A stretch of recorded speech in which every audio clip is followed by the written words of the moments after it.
Good morning students. बेटे आज हम प्रोडक्शन फंक्शन के चैप्टर को आगे कंटिन्यू कर रहे हैं। तो अब तक जो आपने टॉपिक इसमें से रीड किया है, जो वीडियो आपको मैंने सेंड किया था उसमें हमने कवर कर लिया था कि प्रोडक्शन फंक्शन का मतलब क्या होता है और उसमें शॉर्ट रन लॉन्ग रन का कंसेप्ट क्या था, फिक्स्ड और वेरिएबल इनपुट क्या थे, राइट। तो उसी से जुड़े हुए आगे कुछ कंसेप्ट हैं जिसके बेस के ऊपर हमारा लॉन्ग क्वेश्चन जो है वो तैयार होता है। तो पहला पॉइंट है total product. What is total product?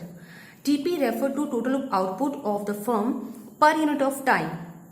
मतलब कि एक पर्टिकुलर टाइम के ऊपर अगर हम टोटल आउटपुट को देखते हैं, चेकआउट करते हैं, तो वो क्या बन जाता है हमारा टोटल आउटपुट को क्या कहते हैं, चेकआउट करते हैं तो वो टोटल प्रोडक्ट कहलाता है। तो साथ में लिखा है by a given number of variable inputs. Variable inputs क्या होते हैं, हमने जो टॉपिक है तो उसमें हमने देखा था कि टोटल जो प्रोडक्शन होती है वो करने के लिए हमें दो कंसेप्ट लेने पड़ते हैं या दो इनपुट लेने पड़ते हैं, जिसमें एक फिक्स्ड होता है और एक वेरिएबल। तो जो टोटल प्रोडक्शन में हमारी इंक्रीजमेंट आती है वो सिर्फ वेरिएबल इनपुट की वजह से आती है। बाकी अदर कंसेप्ट क्या होते हैं, हमारे कांस्टेंट रहते हैं, keeping all other inputs constant, right. So इसी को हम क्या कहते हैं, टोटल प्रोडक्ट। यानी कि जब हम एक बार देखते हैं इस पॉइंट को कि given number of variable input को ध्यान में रख के हम क्या करते हैं, टाइम के ऊपर चेकआउट करते हैं। पर यूनिट ऑफ टाइम को अगर हम देखते हैं कि एक महीना, एक साल के हिसाब से जब हम आउटपुट चेक करते हैं, टोटल आउटपुट, उसी को हम टोटल प्रोडक्ट कहते हैं। और इसका अनदर नेम क्या है, it is also known as total return भी इसको कह सकते हैं, या फिर टोटल फिजिकल प्रोडक्ट भी इसको कहते हैं, जिसको हम यहाँ पे शॉर्ट में मैंने लिखा है टीपीपी, यानी कि टोटल फिजिकल प्रोडक्ट भी बोला जाता है। ठीक है, अब इसको कैलकुलेट कैसे करेंगे, टीपी को जितने भी हमारे पास लेबर ने जो जो प्रोडक्शन की है उन सबको अगर हम जोड़ लेते हैं तो वो क्या बन जाता है, टीपी। जैसे कि 1 वर्कर है, 2 वर्कर है, तो फर्स्ट वर्कर ने, सेकंड वर्कर ने, थर्ड वर्कर ने कितना आउटपुट बना के हमें दिया है। इसने 30 यूनिट्स दिए हैं, इसने हमें 20 यूनिट्स दिए हैं, इसने हमें 10 यूनिट्स दिए हैं, तो सबका टोटल कर लेते हैं। ठीक है, तो ये बन जाएगा 60। इसको हम क्या बोल सकते हैं, total production produce by all the workers.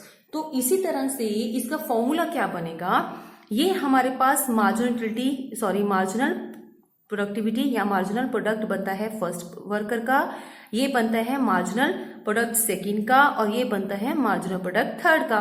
तो इसी तरह से सभी मार्जिनल प्रोडक्ट को अगर हम समीशन कर लेते हैं, एडिशन कर लेते हैं, तो वो क्या बन जाता है, टीपी।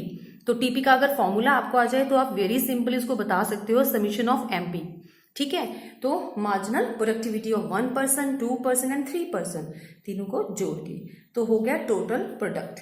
आगे हमारा कॉन्सेप्ट है एवरेज प्रोडक्ट किसको कहते हैं, एपी, जिसको हम शॉर्ट में बोल सकते हैं। AP of a factor is the total product divided by the number of units of a factor. अगर हम टोटल प्रोडक्ट जो अभी हमने बनाना सीखा है उसको डिवाइड कर देते हैं नंबर ऑफ यूनिट्स के साथ, तो नंबर ऑफ यूनिट्स क्या है, वेरिएबल इनपुट जो हम यूज करते हैं। ठीक है, तो वो वेरिएबल इनपुट क्या ले लिया हमने यहाँ पे, लेबर। तो लेबर के साथ अगर हम डिवाइड कर दें टोटल आउटपुट को तो हमारे पास एपी निकलाएगा, यानी कि एवरेज। ठीक है, तो वो एवरेज प्रोडक्ट क्या है, इसको हम और किसी नाम से जान सकते हैं, तो वो है एवरेज फिजिकल प्रोडक्ट, एपीपी भी इसका शॉर्ट फॉर्म में हम बोल देते हैं। तो इसका मतलब क्या होता है एवरेज का, पर unit of output of a variable input, यानी कि जो आप लेबर यूज करते हो, वेरिएबल इनपुट से जो आपका आउटपुट आता है पर यूनिट आपको निकालना है। कैसे, जैसे AP is equal to total production upon number of labour. So अगर हमारे पास आउटपुट है, मैंने यहाँ पे एग्जांपल लिया हुआ है, तो 5% अगर हमने काम पे लगाए हैं, लेबर लगाई है, इसको कट करते हैं तो वो 20 यूनिट्स आता है। तो 20 यूनिट्स यानी कि 1% जो है वो 20 यूनिट बनाता है। तो पांचों ने मिलकर कितना बना दिया, 20 करके अगर हम एडिशन कर लें तो 100 यूनिट ने प्रोड्यूस किया है। तो वो होता है एवरेज निकालना कि पर यूनिट हमारा प्रोडक्शन कितना होता है, किस चीज के बिहाफ पे, लेबर के बिहाफ के ऊपर, यानी कि per unit output of a variable input.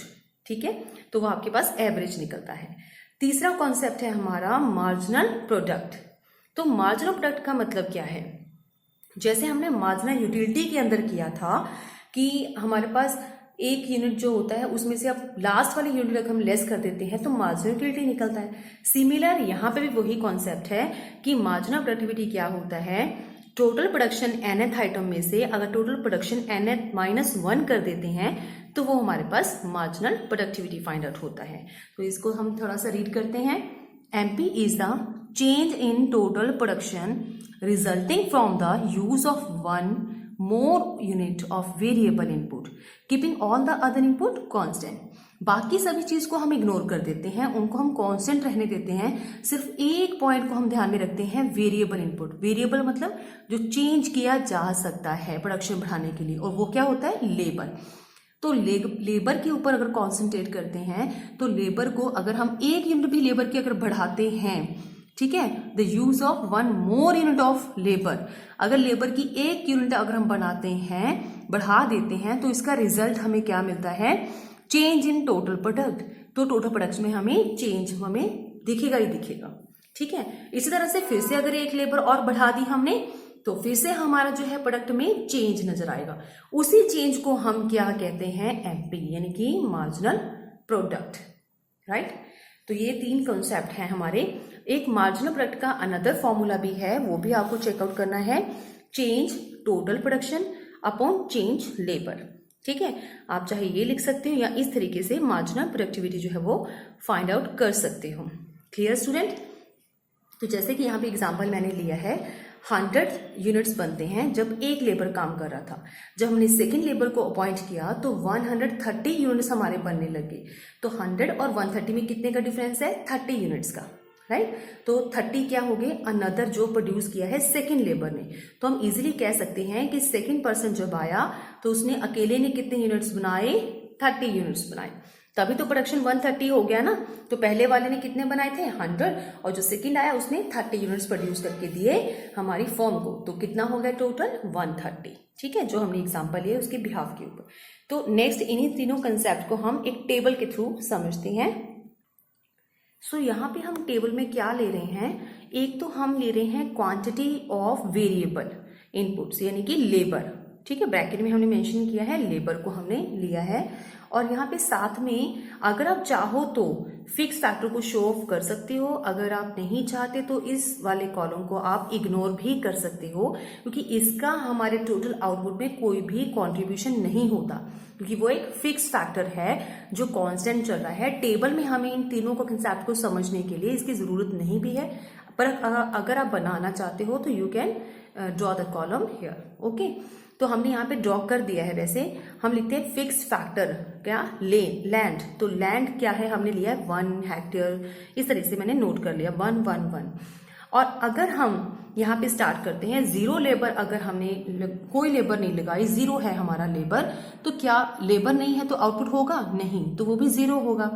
और इसी के साथ नेक्स्ट जो है वो भी अगर हम AP और MP निकालेंगे तो वो भी नहीं निकलेंगे। ये हम बाद में जाते हैं इस पॉइंट के ऊपर, पहले हम इसको डिस्कस कर लेते हैं। अगर हमारी फर्म या फिर जो फार्मर है उसी जमीन के ऊपर एक पर्सन को काम पे लगाती है तो कितना प्रोडक्शन होता है, 20 यूनिट्स का। फिर उसने सेकेंड लेबर को काम पे लगाया ताकि उनको होप थी कि प्रोडक्शन बढ़ जाए, तो प्रोडक्शन डेफिनेटली बढ़ा, 48 यूनिट्स हो गया। फिर से उसने थर्ड या फोर्थ पर्सन को काम पे लगाया और प्रोडक्शन को इंक्रीज किया। सिमिलर 5th पर्सन काम पे लगाया तो भी प्रोडक्शन में इंक्रीजमेंट हुई। 6 लेबर उसने लगा दिए अपने फील्ड के ऊपर काम करने के लिए, तो 132 की प्रोडक्शन हो रही है। इसके बाद 7th पर्सन जब उसने काम पे लगाया तो उसको कोई आउटपुट नजर ही नहीं आया, यानी कि उसकी जो प्रोडक्टिविटी थी, हमारे काम में जो प्रोडक्शन हुआ, it will remain same, not change, ठीक है। यहाँ पे इंक्रीजमेंट ही नहीं हुआ प्रोडक्शन के अंदर। फिर से उसने एम्प्लॉयमेंट लगा दी, लेबर लगा दी, 8th लेबर लगाया, 9th पर्सन लगाया, लेकिन अब उसकी जो प्रोडक्शन है, टोटल प्रोडक्शन, वो कम होनी शुरू हो गई। ये आपको यहाँ पे नजर आ रहा है, ठीक है। तो ये रीजन क्या है, what's the reason behind it, कि आपकी टोटल प्रोडक्शन जो है वो बढ़नी चाहिए थी, क्योंकि जैसे जैसे हम लेबर लगाते हैं तो ऐसे तो टोटल प्रोडक्शन बढ़नी चाहिए, तो यहाँ पे डाउन क्यों हो रही है, ठीक है। तो एक कॉन्सेप्ट आपको माइंड में लेके आना है कि यहाँ पे इस चैप्टर के अंदर जब भी हम बात करेंगे तो ये शॉर्ट टाइम पीरियड की ही बात की जाती है। तो शॉर्ट टाइम पीरियड के अंदर एक फैक्टर तो हमारा कांस्टेंट ही रहता है हमेशा, और दूसरे फैक्टर के अंदर हम इंक्रीजमेंट कर सकते हैं प्रोडक्शन को बढ़ाने के लिए, ठीक है। क्योंकि आपका लॉन्ग टर्म का कंसेप्ट जो है बेटे वो आपके सिलेबस का पार्ट नहीं है, तो आपकी बुक में जितना भी कॉन्सेप्ट दिया है इस चैप्टर के अंदर वो सिर्फ शॉर्ट टर्म को माइंड में रख के ही दिया गया है, ठीक है। ये चीज आपको ध्यान में रखनी है। तो यहाँ पे प्रोडक्शन बढ़ने की बजाय कम क्यों हुआ, इसका रीजन है, यहाँ पे मैंने एक थोड़ा सा ड्रॉ किया है। जैसे एक जमीन है, लैंड का टुकड़ा है, उसके ऊपर ये तो फिक्स है क्योंकि ये फिक्स फैक्टर है, फिक्स इनपुट है, इसको तो आप चेंज नहीं कर सकते प्रोडक्शन बढ़ाने के लिए। तो यहाँ पे अगर 1% काम पे लगाती हूँ, 2% काम पे लगाए हैं, 3% काम पे लगाए हैं, तो ठीक है प्रोडक्शन हो रहा है। इसी तरह से प्रोड्यूसर ने ना करते करते 6% को काम पे लगा दिया, और 6% तक आप अगर देखो तो जब 6% लेबर लगाई है तो धीरे धीरे उसकी प्रोडक्शन में इंक्रीजमेंट नजर आ रहा है। उसके बाद उसने पर्सन्स फिर से काम पे और रख लिए, 7th, 8th, 9th को भी काम पे रख लिया, ठीक है। तो इन पर्सन्स को रखने की जरूरत नहीं थी, क्योंकि यहाँ पे जो जमीन का टुकड़ा है वो इतना बड़ा भी नहीं है कि 9-10 लेबर की वहां पे रिक्वायरमेंट है। तो यहाँ पे 6% जो थे वो सफिशिएंट थे काम करने के लिए। यस, तो ये कॉन्सेप्ट आपने रीड किया हुआ 10th के अंदर, जिसको हम डिस्गाइज अनएम्प्लॉयमेंट बोलते हैं, कि अगर एक फील्ड के अंदर बहुत सारे लोग जो है वो क्राउडेड एरिया कर देते हैं, क्रिएट कर देते हैं, और वहां से प्रोडक्शन तो इतना होता नहीं है, ठीक है। वजह क्या हो जाता है, एम्प्लॉयमेंट को अनएम्प्लॉयड करना पड़ता है, तो कुछ पर्सन्स को वहां से बाहर निकलना पड़ता है, जिसको हम डिस्गाइज अनएम्प्लॉयमेंट कहते हैं। तो वही चीज है, यहाँ पे ओवर क्राउडेड है, यहाँ पे एक जमीन के ऊपर आप कितना काम कर लोगे, जितना लोगों ने 6 बंदों ने करना है, 6 पर्सन ने करना है, वो इजिली कर रहे थे और एफिशिएंट वर्क हो रहा था। लेकिन जैसे ही वर्कर्स बढ़ गए तो वर्क में क्या आ गया, इनएफिशिएंसी क्रिएट होगी। कुछ पर्सन जो थे वो डिस्ट्रैक्ट होने लगे, जो न्यू वर्कर हैं उनके आने की वजह से उनके काम की जो प्रोडक्टिविटी है, कैपेसिटी है, एफिशिएंसी है, वो भी डाउन होगी। उतना अब वो भी नहीं बना पा रहे जितना पहले वो प्रोड्यूस करते थे, राइट। क्योंकि अब जमीन तो उतनी है, थोड़ा टाइम उन्होंने काम किया, थोड़ा टाइम वो करके स्पेयर बैठ गए, खाली बैठ गए, ठीक है। तो बाकी जो है बातें होने लगी, टाइमिंग जो है वो कम देने लगे, क्योंकि वो ज्यादा पर्सन्स हो गए, ठीक है। जमीन के ऊपर उतने ही लोग चाहिए जितनी की जमीन का टुकड़ा है, जितने वहां पे नीड है। तो यहाँ पे अगर हमारे पास शॉर्ट टाइम पीरियड है, अगर हम जमीन बढ़ा सकते तब ठीक था कि हम 9% लगा लेते, लेकिन यहाँ पे पॉसिबल ही नहीं है हमारे लिए कि हम लैंड को एक्सटेंड कर सकें। क्यों? क्योंकि टाइम हमारे पास शॉर्ट रन है, और शॉर्ट रन के अंदर कभी भी आप जो आपके फिक्स्ड इनपुट्स है उनको इंक्रीज करने की नहीं सोच सकते। सिर्फ लेबर ही एक आपके पास सोर्स होता है जिसको आप ज्यादा लगा के आउटपुट दे सकते हो, लेकिन लेबर भी एक लिमिट के अंदर। तो ये रीजन था, ठीक है, कि हमारी आउटपुट क्या हो जाती है, डिक्रीज होती है अगर हम ज्यादा लगाते हैं, क्योंकि वो प्रपोर्शन प्रॉपर नहीं रहता। आप ज्यादा एक्सप्लॉयट करना शुरू कर देते हो जमीन का, जिसकी वजह से प्रोडक्टिविटी डाउन हो जाती है। ये था टीपी। अब हम टीपी के साथ एपी को अगर फाइंड आउट करें या एमपी को निकालें तो कैसे फाइंड आउट करते हैं। एपी का फॉर्मूला अभी हमने सीखा है, टोटल प्रोडक्शन को अगर लेबर से डिवाइड कर देते हैं तो हमारे पास एपी निकलता है। तो इसी तरह से मैंने यहाँ पे हर एक पॉइंट का जो है एपी जो है वो फाइंड आउट किया है। पहले जहाँ पे 0 प्रोडक्टिविटी है तो वहां पे तो हम डैश लगा के छोड़ देंगे, क्योंकि एपी फाइंड आउट ही नहीं हो सकता। नेक्स्ट में हमने टीपी डिवाइडेड बाय 1 किया तो हमारे पास निकल आया 20 यूनिट्स की एवरेज निकलाई। उसके बाद 48 को अगर हम लेबर के साथ, हर यूनिट का आपको इस तरह से निकालना है। 48 टोटल प्रोडक्शन है, डिवाइडेड बाय कितनी लेबर लगाई है, 2%, तो 24 आ गया। सिमिलर 78 जब आउटपुट थी तो 3% काम कर रहे थे, तब हमने 3 से डिवाइड किया तो 26 आ गया, एंड सो ऑन। आप देखते हो लास्ट तक आपके पास क्या आ जाती है, एवरेज प्रोडक्शन। उसके बाद आता है मार्जिनल प्रोडक्शन। क्या होता है मार्जिनल प्रोडक्शन का फॉर्मूला अभी हमने किया, change TP upon change L. तो पहले वाले केस में तो हम यहाँ पे डैश फिल करते हैं, जब 0 आता है तो वहां पे आपको डैश ही फिल करना है एपी और एमपी के अंदर। उसके बाद फिर हम देखते हैं कि चेंज कितना आया टीपी के अंदर। पहले 0 प्रोडक्शन था, अब चेंज आ गया, 20 यूनिट अब प्रोड्यूस होने लगे, तो हमने ऊपर लिख दिया 20 अपॉन क्या लिखा है, चेंज लेबर में कितना है। तो चेंज लेबर में कितना है, पहले कोई भी पर्सन नहीं था, अब 1 पर्सन है तो 1 का चेंज आ गया, मैंने डिवाइडेड बाय 1 लिखा है और इसको कैलकुलेट किया है तो मार्जिनल प्रोडक्ट कितना आ गया, 20। नेक्स्ट में मैंने चेकआउट किया कि 20 से अब प्रोडक्शन में कितना चेंज है, 48 बन गया तो 28 का चेंज है, और लेबर में कितना चेंज है, 1 पर्सन था अब 2 हो गए तो 1 का चेंज है। तो फिर से मेरे पास क्या आ गई, मार्जिनल प्रोडक्टिविटी 28। इसी तरह से आपने सारी प्रोडक्टिविटी को क्या करना है, निकालना है, ठीक है। तो जब भी आपको कॉन्सेप्ट आता है कि explain the concept of TP, AP and MP, तो आपको तीनों का डिफाइन करना है विद फॉर्मूला, और उसके बाद इस तरह से आपको टेबल के अंदर शो करके दिखाना है कि how we calculate TP, AP and MP, ठीक है, with the one variable factor, right. तो यहाँ पे आपने वन चीज नोटिस करी कि जो मार्जिनल प्रोडक्टिविटी है ये हमारी क्या हो रही है, धीरे धीरे धीरे धीरे कम हो रही है, और उसके बाद जीरो और उसके बाद नेगेटिव भी होती है। कई बार आपको कंसेप्ट आता है कि एमपी जो है वो नेगेटिव हो सकती है, तो you can say that very easily that yes MP can be zero and it can be negative also, right. तो धीरे धीरे कम होती जाती है। तो यहाँ पे रीजन क्या है कम होने का? वही रीजन है कि जितने ज्यादा आप यहाँ पे लेबर लगाओगे उससे मिलने वाली जो प्रोडक्शन है वो धीरे धीरे कम होती जाएगी। तो इसीलिए कुछ पर्सन पहले अच्छा काम करते हैं, उसके बाद धीरे धीरे ज्यादा लेबर आने से क्या होता है, कम हो जाता है। और इसी को और डीपली कंसेप्ट करेंगे हम नेक्स्ट में, ठीक है। तो ये वाला कंसेप्ट अभी यहीं पे है खत्म। नेक्स्ट हमारा आता है the law of diminishing marginal product. So बेटा नेक्स्ट कंसेप्ट है the law of diminishing marginal product और the law of variable proportions, जो कि इस चैप्टर का बहुत ही इंपॉर्टेंट या फिर मेन पार्ट है, जो इसी बेस के ऊपर हमने जितने भी कंसेप्ट किए हैं अभी वो सारे इस टॉपिक के अंदर कवर होते हैं, तभी आपका एक लॉन्ग क्वेश्चन जो है वो प्रिपेयर होता है, राइट। तो the law of diminishing marginal product का मतलब क्या है, तो इसको समझने के लिए हम बुक के ऊपर चलते हैं थोड़ा सा। The law of diminishing marginals say that if we keep increasing the employment of an output with other inputs fixed, eventually a point will be reached, after which the resulting additional to output will start falling. तो इसका कहने का मतलब क्या है कि diminishing marginal क्या होता है। डिमिनिशिंग को हम पहले भी रीड कर चुके हैं, जैसे कि डिमिनिशिंग मार्जिनल यूटिलिटी के टाइम पे हमने किया था। जैसे जैसे कंज्यूमर आइटम बढ़ाता है तो उससे मिलने वाली मार्जिनल यूटिलिटी डिक्लाइन करता है।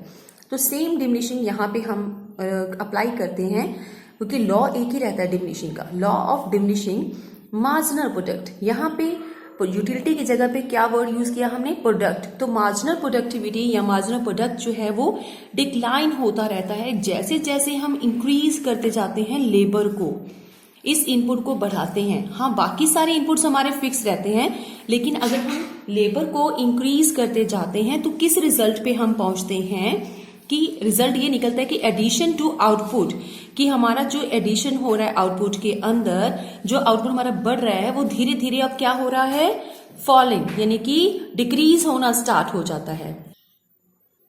A somewhat related concept with the law of diminishing marginal product is the law of variable proportions, जो अभी हमने ऊपर नोट डाउन किया है।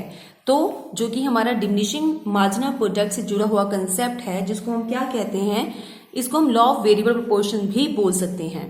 तो ये क्या कहता है हमारा law, it say that marginal product of A factor input initially rises, कि जब हम मार्जिनल प्रोडक्ट की बात करते हैं, what is the mean of marginal product, एक जो लेबर है वो कितना प्रोड्यूस करता है, राइट। हमने अभी डिस्कस किया था, ऊपर हमने एक्सप्लेन कर दिया इस चीज के बारे में कि मार्जिनल प्रोडक्ट से हमें समझ में आता है कि एक इंडिविजुअल लेबर कितना प्रोड्यूस करता है।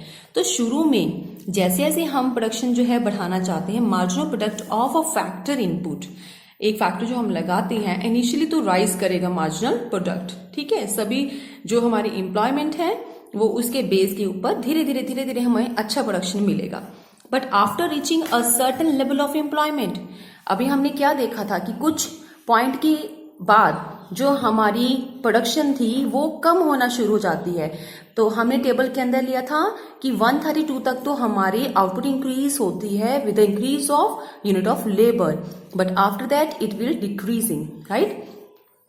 तो रीजन क्या है, तो रीजन ये है क्योंकि लॉ ऑफ डिमिनिशिंग रिटर्न यहाँ पे अप्लाई हो जाता है, लॉ ऑफ वेरिएबल प्रोपोर्शंस जो है यहाँ पे अप्लाई होता है।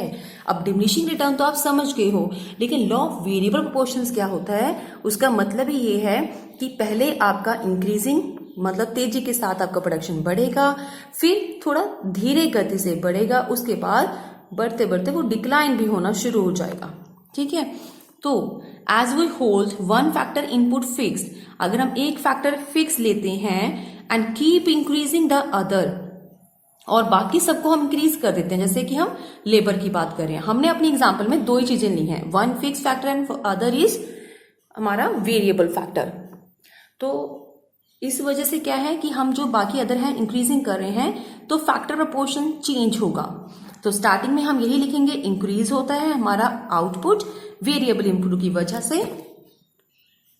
सॉरी बेटा, तो नेक्स्ट क्या कर रहे थे हम कि वेरिएबल इनपुट जो है वो इंक्रीज होता है। तो इसके साथ हम नेक्स्ट देखते हैं, but after a certain level of employment, तो जैसे जैसे हम एम्प्लॉयमेंट इंक्रीज करेंगे प्रोडक्शन हमारा जो है वो क्या हो जाएगा, इट्स बिकम टू क्राउडेड। ठीक है, बहुत हैवी सा हमें लगने लगेगा, क्राउडेड लगने लगेगा विद द वेरिएबल इनपुट। हमें लगेगा कि जमीन का टुकड़ा इतना नहीं है जितने उस पे खचाखच जो है वो लेबर भरी हुई है ना। सो क्राउडेड एरिया हमें इस तरह से लगेगा इनपुट डालने से ज्यादा, and the factor proportions become less. तो इसी तरह से पहले हम तेजी के साथ प्रोपोर्शन देख रहे थे हमारी प्रोडक्शन के अंदर, अब हमारी ये सिचुएशन आ गई है कि हमारा जो प्रोडक्शन है वो उसका प्रोपोर्शन क्या हो गया है, लेस हो गया है, धीरे धीरे बढ़ता है, and the less suitable for the production. तो इसी तरह से वो हमारे प्रोडक्शन के लिए सूटेबल नहीं है इस तरह का प्रोपोर्शंस। ठीक है, तो ये था लॉ ऑफ वेरिएबल प्रोपोर्शन। इस कंसेप्ट को और अच्छे से समझने के लिए हम एक टेबल ले रहे हैं। यहाँ पे हमने लिया है यूनिट ऑफ लैंड, यानी कि हमने एक फिक्स फैक्टर ले लिया, ये क्या है हमारा फिक्स्ड इनपुट। ठीक है, और इसी के साथ हम एक वेरिएबल वाला इनपुट लेते हैं जो कि है लेबर। तो फिक्स्ड हमने ले लिया 1 हेक्टेयर लैंड, इस तरह से आप कह सकते हो। और इसके अलावा हम क्या ले रहे हैं, लेबर। तो अगर हमने 1 पर्सन को काम पे लगाया है तो यहाँ पे मैंने डेटा लिया है 2, यानी कि 2 यूनिट्स हम प्रोड्यूस करते हैं। फिर इसी तरह से अगर हमें लेबर को और बढ़ाती हूँ तो मेरी प्रोडक्शन बढ़ती है। अगेन सो ऑन, 3 अगर हमने लिया है तो 9, 4 अगर लेती हूँ तो 12, और इस तरह से बढ़ते बढ़ते 6 अगर लेबर में अपॉइंट करती हूँ तो 15 की हमें प्रोडक्शन मिलती है। और इसके बाद 7th लेबर जो मैं लगाती हूँ काम पे तो मुझे प्रोडक्शन के अंदर कोई चेंज नहीं आता, बिल्कुल सेम है। ठीक है, और नेक्स्ट अगर मैं फिर से लेबर अगर मैं और लगाती हूँ अपने फील्ड के ऊपर, लैंड के ऊपर काम करने के लिए, तो मेरी प्रोडक्टिविटी जो है वो यानी कि टोटल प्रोडक्शन कम हो जाती है। ठीक है, ये डाटा हमने किस तरीके से लेना है ये भी अभी आपको समझ आ जाएगा कि लेना कितना है, कैसे लेना है। तो यहाँ पे हम टोटल प्रोडक्टिविटी से मार्जिनल प्रोडक्शन कैसे निकाल सकते हैं, हमने लास्ट में कर लिया था। इसी वीडियो में हमने कर चुके हैं एक चीज कि एमपी कैसे निकालना है, मार्जिनल प्रोडक्ट। तो पहले हम लेते हैं 2। ठीक है, अगर 0 होता तो पहले वाले केस में हम डैश लगाते। यहाँ पे हमने 0 से स्टार्ट नहीं किया है, 1 लेबर से स्टार्ट किया है। तो पहले पर्सन की खुद की मेहनत कितनी है, 2 यूनिट उसने प्रोड्यूस किए। तो सेकंड जब पर्सन आ गया तो दोनों ने मिलकर कितने बनाए, 5 यूनिट। तो 5 में से अगर मैं 2 यूनिट डिक्रीज करती हूँ तो नेक्स्ट वाले का मुझे समझ में आ जाता है कि जो सेकंड पर्सन आया उसने 3 यूनिट्स बनाए। सिमिलर 9 में से 5 लेस करके मुझे समझ में आ गया कि ये 4th है, ये 4 क्या हो गया, यूनिट्स बनाए हैं 3rd लेबर ने। और जब 12th में से 9 लेस करती हूँ तो ये 3 आ गए, यानी कि 4th जो लेबर आई थी उसने 3 पॉइंट की यूनिट्स बनाए हैं।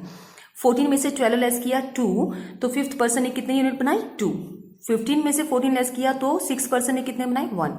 और यहाँ पे जो 7th पर्सन आया उसके आने के बाद प्रोडक्टिविटी हमारी नहीं हुई, सेम रह गई, यानी कि उसका खुद का कंट्रीब्यूशन वर्क के अंदर बिल्कुल भी नहीं था, यानी कि 7th पर्सन ने कोई कंट्रीब्यूशन नहीं दिखाया। और जब उसके बाद भी हम लेबर एम्प्लॉयमेंट और क्रिएट करते हैं अपने फील्ड के ऊपर तो ऐसा हमें देखने को मिलता है कि हमारी प्रोडक्टिविटी डाउन हो जाती है और उसका जो मार्जिनल प्रोडक्शन है वो नेगेटिव में शो हो जाता है। ठीक है, तो यहाँ पे 3 स्टेजेस हमें वेरिएबल प्रोपोर्शन की मिलेगी, क्योंकि हमारा टॉपिक क्या है यहाँ पे कि लॉ ऑफ वेरिएबल प्रोपोर्शंस। तो प्रोपोर्शन वाइज हमारी प्रोडक्शन बढ़ती या कम होती है। अब ये प्रोपोर्शन क्या है, तो हम 3 स्टेजेस लेते हैं। 3 स्टेजेस में क्या है, यहाँ पे हमने लिया है कि जो मार्जिनल प्रोडक्टिविटी है पहले 2 थी, फिर 3, फिर उसके बाद 4, यानी कि बड़ी तेजी के साथ हमारा प्रोडक्शन जो है वो बढ़ता है। इसको हम बोलते हैं इंक्रीजिंग मार्जिनल प्रोडक्टिविटी।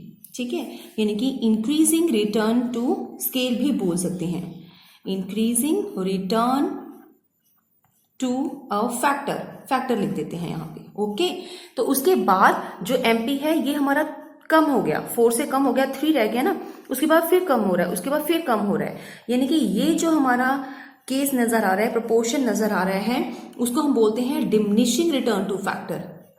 ठीक है, डिमिनिशिंग रिटर्न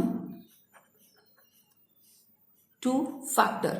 इसके बाद क्या हुआ कि हमारी सिचुएशन ऐसी क्रिएट होगी कि ये 0 और -1 हो गया, जिसको हम बोलते हैं नेगेटिव रिटर्न टू फैक्टर। तो ये 3 तरह के प्रोपोर्शंस हैं जिसको वेरिएबल प्रोपोर्शन के अंदर काउंट किया जाता है, नेगेटिव रिटर्न टू फैक्टर। ठीक है, तो आपको इस तरह से डेटा लेना है कि पहले आपको जो टीपी लेना है वो बढ़ता हुआ नजर आए इंक्रीजिंग वे से, क्योंकि हमारे जो डिस्कस किया था हमने इसमें लास्ट वाले टेबल के अंदर मैं आपको समझा चुकी हूं कि टीपी पहले स्टार्टिंग में बढ़ता ही है, पर अगर हम ओवर यहाँ पे पर्सन्स को लगाते हैं, over exploit of fix factor करेंगे तो एक्सप्लॉइट हो रहा है ना, यहाँ पे लैंड के ऊपर लगातार हम एम्प्लॉयमेंट लगा रहे हैं तो इसको एक्सप्लॉइट कर रहे हैं, ज्यादा से ज्यादा यहाँ से प्रोडक्शन निकालने की कोशिश कर रहे हैं, जो कि पॉसिबल नहीं है, तो इसका एक्सप्लॉइटेशन हो रहा है ना। तो उस केस में क्या होता है, ज्यादा एम्प्लॉयमेंट लगाने से प्रोडक्टिविटी आपको कम नजर आएगी। अब यहाँ पे आप नोटिस करो, पहले बड़ी तेजी के साथ प्रोडक्शन बढ़ रहा था, ठीक है, उसके बाद यहाँ पे 9 से 12 हुआ, प्रोडक्शन बढ़ा तो है, लेकिन जैसे पहले 4 बढ़ रहा था, अब कितना हुआ, प्रोडक्शन में इंक्रीजमेंट तो हुई लेकिन 3 यूनिट की इंक्रीजमेंट हुई। उसके बाद फिर 12 से 14 हुआ, इंक्रीजमेंट तो हुई है नो डाउट, लेकिन सिर्फ 2 यूनिट की इंक्रीजमेंट हुई है। उसके बाद फिर से 14 से 15 इंक्रीज तो हुआ है टोटल प्रोडक्ट, लेकिन सिर्फ 1 यूनिट से इंक्रीज हुआ है। उससे पहले क्या हो रहा था, पहले 2, फिर उसके बाद 3, 4 यूनिट से बढ़ रहा था, ये था इंक्रीजिंग, यानी कि बड़ी स्पीड के साथ हमारा प्रोडक्शन बढ़ रहा था। यहाँ पे टोटल प्रोडक्शन इंक्रीज हो रहा है, ठीक है, बट डिमिनिशिंग वे से, धीरे धीरे धीरे धीरे थोड़ा कम होके चल रहा है।